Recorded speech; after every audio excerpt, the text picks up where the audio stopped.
I didn't cry when he left. I thought I would. God, I wanted to. But I just sat there, staring at the door he'd slammed like it meant something. The bedroom was dark. Not nighttime dark.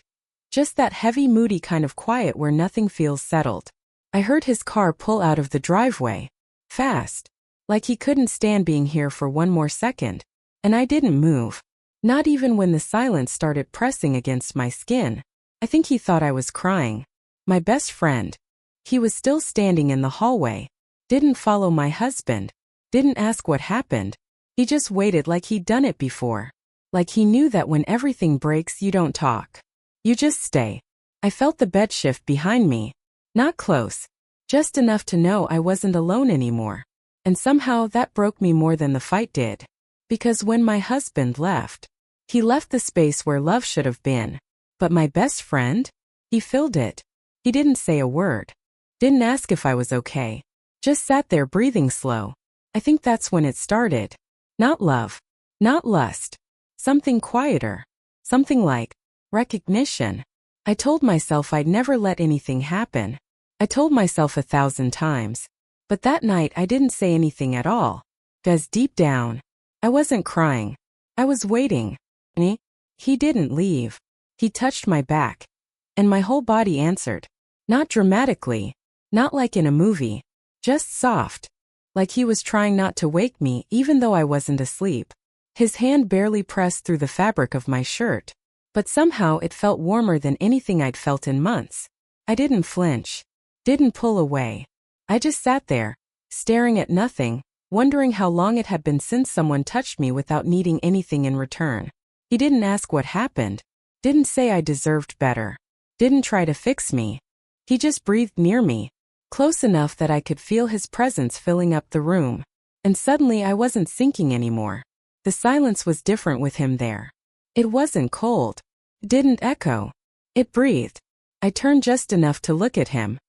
His eyes met mine like they'd been waiting. Not for an answer, not for permission, but for me. And I realized he already knew. Not just about the fight. Not just about the way my marriage had been dying in slow, silent inches. He knew me. The way I bite the inside of my cheek when I'm trying not to break. The way I stare at the floor when I feel like I'm disappearing. The way I stop laughing when I don't feel safe. He knew all of it. And he stayed. He didn't lean in. Didn't make a move. But his hand, God, that hand on my back, it stayed there. Still. Warm. Like a promise no one had ever said out loud. And that's when I knew. This wasn't just comfort. This was a moment. One I wouldn't come back from unchanged. I turned toward him, and everything else disappeared. The room. The fight. The hollow slam of the door. It all faded. Like the world had pulled a curtain, leaving just the two of us in the soft, impossible quiet that follows something you can't undo. He didn't move when I faced him. Didn't shift, didn't lean. But his eyes. They changed. Something flickered there. Not hunger, not hesitation.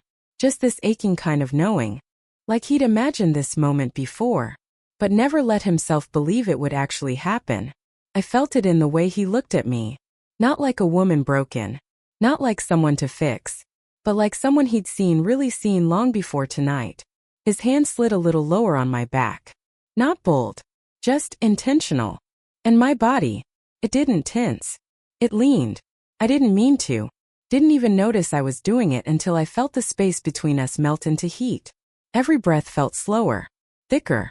Like we were breathing for each other. In some strange rhythm only we understood. I closed my eyes for a second. Not to hide. But to feel. Because every inch of me was awake now. The kind of awake you don't get from sleep. The kind that comes from proximity. From someone who knows the weight of your silences. And stays anyway. He didn't kiss me. Not yet. But he was close. So close I could feel the moment teetering like one wrong breath might shatter it. Or pull it straight into something neither of us could stop. And I didn't stop it. Because the part of me that should have felt guilty wasn't speaking. The only thing I could hear was my heartbeat. Louder now. Not scared. Just ready. He reached up, touched my face. And something in me let go. Not like falling.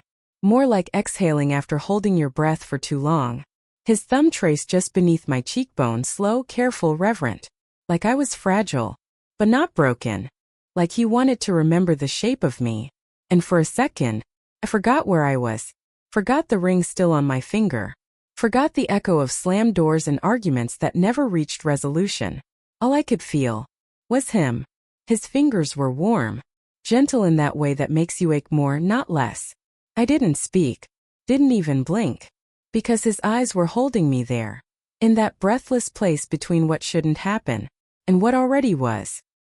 He brushed a piece of hair behind my ear, and I swear I could feel the tremble in his fingertips, like he was holding back everything. Years of pretending, of being the one who just listened, the one who picked up the pieces after every fight I never talked about. He knew every scar my husband never noticed, not the ones on my skin, the ones behind my smile. I leaned into his touch, not because I was weak, but because something inside me had shifted, something that had nothing to do with loneliness. This wasn't about filling a void. This was about recognition. And as his hand slipped down, resting just at the side of my neck, his thumb catching the corner of my jaw, I felt heat bloom in places I hadn't felt warm in months, maybe longer. He still didn't kiss me, but God, everything about the way he looked at me felt like a kiss that hadn't landed yet. And I knew, if he did, I wouldn't stop him. The moment his lips touched mine, nothing was the same. It wasn't rushed. It wasn't desperate. It was quiet, like a question whispered in the dark, like he was asking, "Are you sure?" And my whole body answered before I could speak. His lips brushed mine like he didn't want to take, just offer. And when I leaned in, it felt like gravity had finally made a decision. My hands found the edge of his shirt, not to pull, just to hold, to feel something solid, to remind myself this was real. His breath stuttered, so did mine, and for a second we both just paused, foreheads touching, eyes closed, hearts trying to keep up with everything we weren't saying. I felt the tension in his jaw, the way his fingers dug softly into my waist, like he was trying to keep himself from going too far, and failing, beautifully, because I wasn't stopping him. I wasn't even thinking. Every inch of me was lit up, not with panic, not with guilt, but with this slow-burning ache that had nothing to do with loneliness, and everything to do with him. He kissed me again, deeper this time, but still careful, like he was memorizing the shape of my mouth, the way I moved toward him without hesitation. His hand stayed gentle, but the air between us? It had teeth now, hungry, sharp, inevitable. And in that heat, in that breathless space where no one else existed, I let go of everything I thought I was supposed to hold on to, because this wasn't about right or wrong anymore. This was about truth. And the truth was, I had never been kissed like that before. We didn't speak, but our bodies, they knew exactly what to say. Every brush of his hand felt like a sentence I'd waited years to hear. Every pause between kisses carried 1,000 unsaid things, and still no words. Just the quiet sound of breath being shared, the rustle of fabric shifting under fingertips, the slow, aching way skin begins to remember what closeness is supposed to feel like. He moved with such care, not hesitation, awareness, like he knew I wasn't just someone falling into a moment. I was someone rising out of the ruins. His touch traced along my shoulder, down my arm, and back up again, each movement more like a question than a claim. And I answered without speaking. My body leaned. My breath hitched. My hands found the back of his neck, holding him like I was afraid he might vanish. It was soft and sharp, like being unwrapped from silence, only to be wrapped in something else entirely. Heat pulsed between us, but it wasn't rushed. It was like we were letting the moment become itself, not forcing it, not labeling it, just letting it unfold, one heartbeat at a time. And somewhere between that first kiss and the way his hand found mine, intertwining our fingers like it meant something, I realized this wasn't about revenge or distraction. This was about finally being seen, held, wanted, not for what I used to be, but for who I was now, changed, shaken, still standing. And as I rested my forehead against his, both of us barely breathing, barely touching, I felt something I hadn't felt in years. Peace. But just for a second. 'Cause then, He whispered my name. And everything started again. He said my name. Like it meant more than I ever thought it could. Not loud. Not needy. Just true. Like he'd been carrying it quietly for years.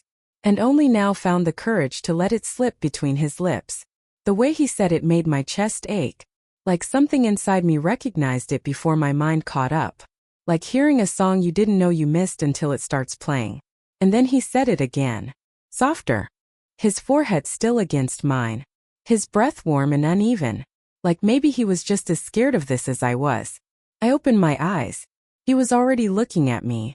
Not the way people do when they want something. But like I was something. Something he didn't want to ruin. Something he didn't think he deserved. But couldn't stay away from anymore. I felt his thumb move across my lower lip. And I swear my entire body stilled.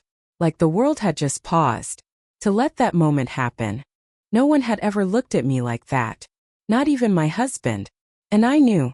Even if this never happened again. Even if it all ended the second the sun came up. This would live inside me forever. His touch. His voice. The way he said my name.